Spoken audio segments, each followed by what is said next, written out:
Welcome back into the Sports Source. This segment of our show brought to you by Tennova Healthcare, award-winning heart care, top orthopedic services, robot-assisted surgical centers, labor and delivery services.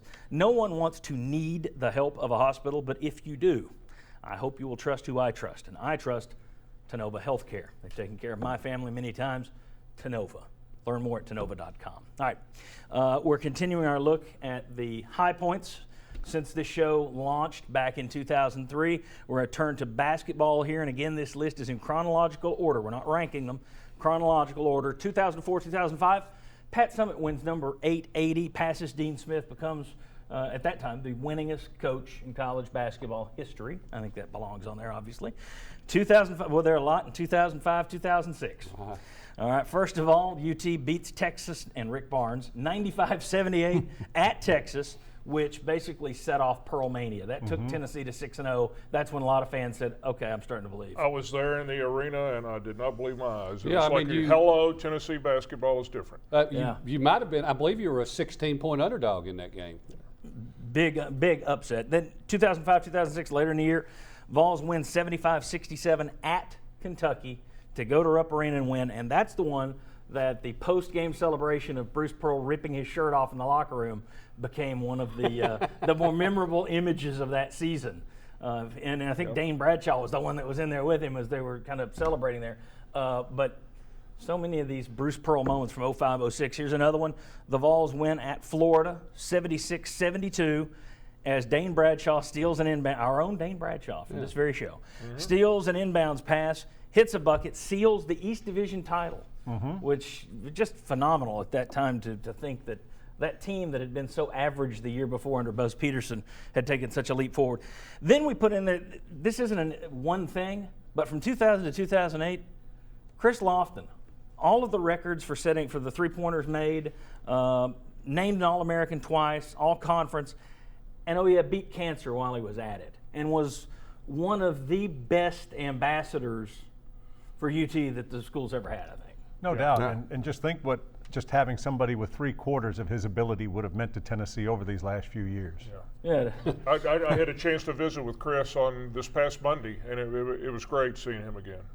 Still the same great guy. Tremendous guy. Okay. Next up, 2006 and 2007, back-to-back national championships for the Lady Vols. Since then, you've had some struggles. Obviously, we talked about the Pat Summitt situation. 2006, 2007, the last pair of national championships for Tennessee. Candace Parker. All right. 2007, 2008.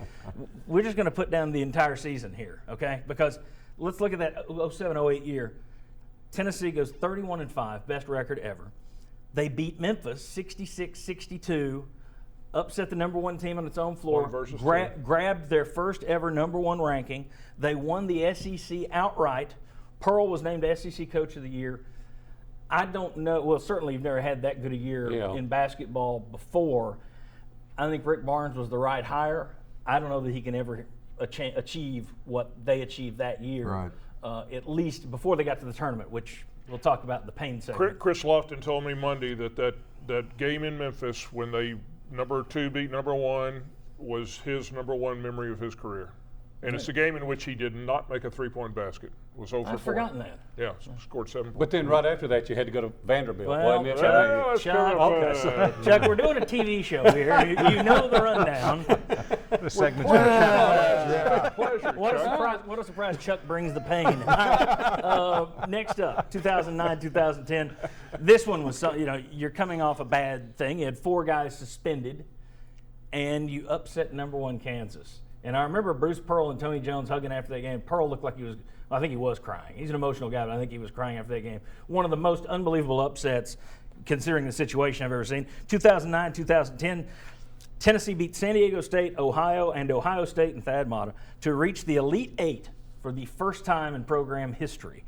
And then the last one, 2012, 2013, Conzo Martin team crushed Kentucky, 88-58, biggest win for Tennessee in the history of that series.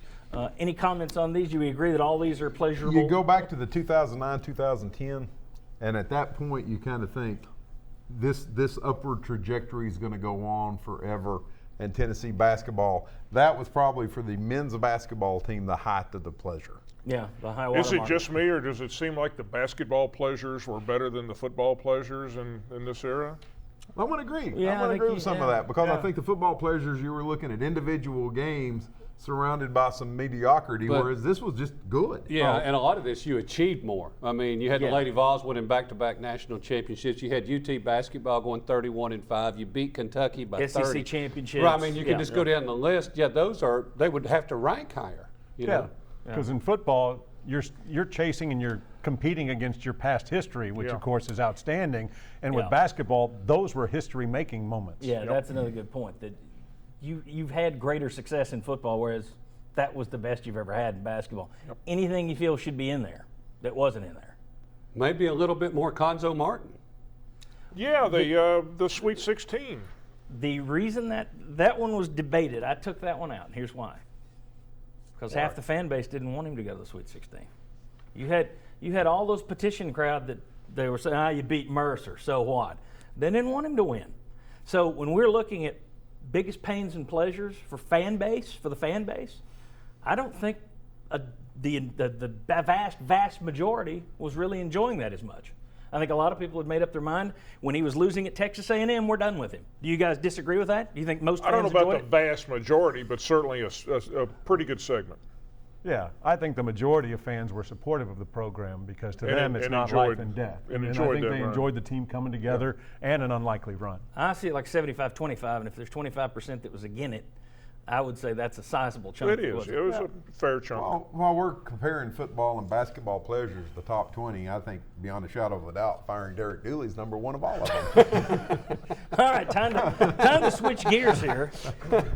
And it's time for the masochists to perk up because when we come back, pains. We're going to talk about the 15 biggest pains since we have launched on-court, on-field pains since we have launched the show in 2003. Come on back on the Sports Source.